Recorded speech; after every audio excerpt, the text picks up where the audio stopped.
আগেই পূর্ব সংকেত দিয়েছিল এরকম একটি ঘটনা ঘটতে পারে। তো একটা বোতাম চাপলেই ফিরতে পারতেন তিনি, ফিরতে পারতেন জীবনে, পরিবারে, সেই নতুন বইয়ের কাছে। একদিন ছুটি হবে, অনেক দূরে যাব। সেই সকালবেলা তড়িঘড়ি করে ঘুম থেকে ওঠা, নাস্তা রেডি করা, স্কুল ড্রেস পরিয়ে দেয়া, স্কুলে ছুটে যাওয়া, স্কুল গেটে ঢুকিয়ে দিয়ে অপেক্ষা করা, কখন ফিরে আসবে বুকের ধন। উত্তরার মাইলস্টোন স্কুল অ্যান্ড কলেজের বিমান দুর্ঘটনার পর একটি ফেসবুক পোস্ট ইতিমধ্যে ভাইরাল হয়েছে, সেটি নিশ্চয়ই আমরা সবাই দেখেছি, যেখানে বলা হয়েছে আগেই পূর্ব সংকেত দিয়েছিল এরকম একটি ঘটনা ঘটতে পারে। এটি বেশ আলোড়ন সৃষ্টি করা হয়েছে আর কি, আলোড়ন সৃষ্টি হয়েছে। তো মূল বিষয়টি হচ্ছে যে এই ফেসবুক পোস্টটি নিয়ে এবার অত্যন্ত গুরুত্বপূর্ণ কিছু তথ্য বেরিয়ে এসেছে। কে বা কারা কি কারণে সেটি পোস্ট করেছিল, আসলে পোস্টের মূল উদ্দেশ্য কি, এই মাইলস্টোন স্কুল অ্যান্ড কলেজের যে বিমান বিধ্বস্তের যে ঘটনা, এটাকে ইঙ্গিত করা হয়েছিল।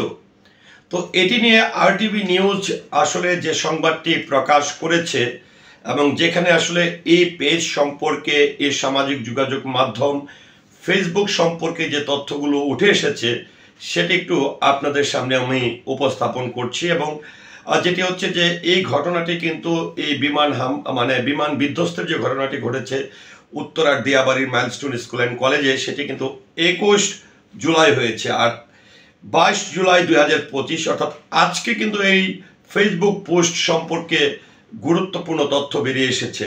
তো চলুন একটু জেনে নেই বিস্তারিত।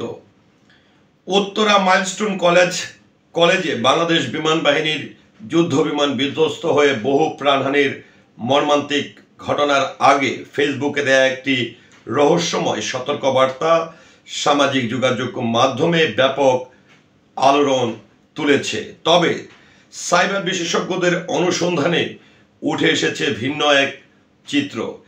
এই ভবিষ্যৎবাণী মূলক পোস্টের পেছনে রয়েছে একটি আন্তর্জাতিক অনলাইন ব্যাটিং ও স্ক্যাম চক্র।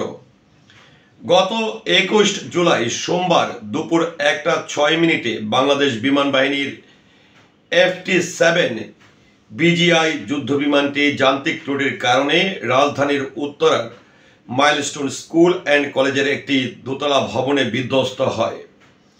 ঘটনার সময় ভবনের ভেতরে বিপুল সংখ্যক শিক্ষার্থী উপস্থিত থাকায় প্রাণহানির সংখ্যা আশঙ্কাজনকভাবে বেরিয়ে চলেছে।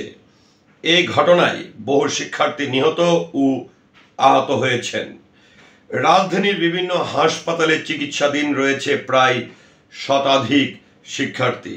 এই মর্মান্তিক ঘটনার মাত্র একদিন আগেই 20 জুলাই রোববার অ্যানোনিমাস মেইন পেজ নামক একটি ভেরিফাইড ফেসবুক পেজ একটি সতর্কমূলক পোস্ট দেয়া হয়। পোস্টটিতে লেখা ছিল, একটি স্কুল ভবন ধসে পড়তে যাচ্ছে, যার ফলে বহু শিশু প্রাণ হারাবে। আমরা এক ভয়াবহ বিপর্যয় এগিয়ে আসতে দেখছি। পরদিন দুর্ঘটনার পর পেজটি থেকে আরেকটি পোস্ট করে বলা হয়, আমরা সবসময় আগে ভাগেই সতর্কবার্তা পাঠাই, কিন্তু দুর্ভাগ্যজনকভাবে সেগুলো গুরুত্ব পায় না। এটি অত্যন্ত লজ্জাজনক। এই পোস্ট দুটি সামাজিক যোগাযোগ মাধ্যমে তুমুল ভাইরাল হয় এবং সাধারণ মানুষের মধ্যে আতঙ্ক সৃষ্টি করে। অনেকেই ভাবতে শুরু করেন পেজটি কোনো অ্যানোনিমাস হ্যাকার সংগঠনের অংশ কিনা, বা সত্যি তারা ভবিষ্যতের ঘটনা জানতে পারে কিনা। তবে বিষয়টি আর দীর্ঘায়িত হয়নি। বাংলাদেশের সাইবার নিরাপত্তা বিশেষজ্ঞরা দ্রুত অনুসন্ধানে নামে। প্রুফ ফ্লাই আইটির ফাউন্ডার আব্দুল আল ইমরান নিশ্চিত করেছেন, এই ফেসবুক পেজটি মূলত অনলাইন ব্যাটিং ও স্ক্যামিং কার্যক্রমের অংশ হিসাবে গড়ে তোলা হয়েছিল।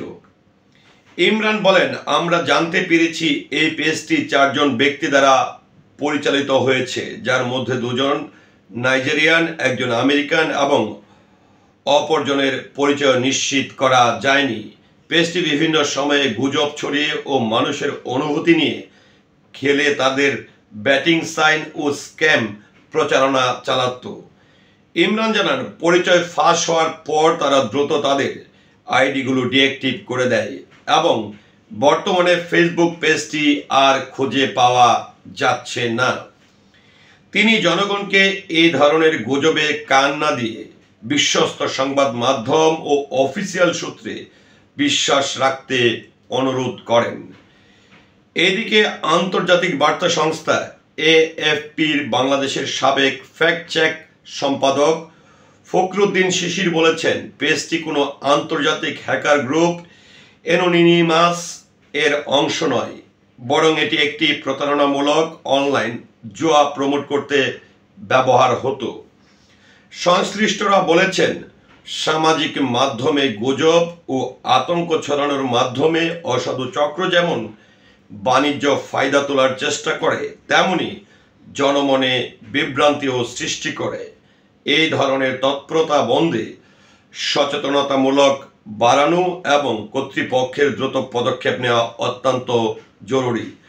তো যাই হোক, যেটি হচ্ছে যে গত 21 জুলাই আসলে বাংলাদেশে এরকম ঘটনা আগে পরে কখনো ঘটেনি। এটি আসলে এতটাই মানুষের মনে নাড়া দিয়েছে, এতটাই আসলে কষ্ট দিয়েছে, এতটাই বাকরুদ্ধকর পরিস্থিতি তৈরি করেছে, যেটি আসলে সেই বাকরুদ্ধকর পরিস্থিতি থেকে আমরা আসলে কবে কখন নাগাদ বেরিয়ে আসতে পারবো এটা নিশ্চিত নয়।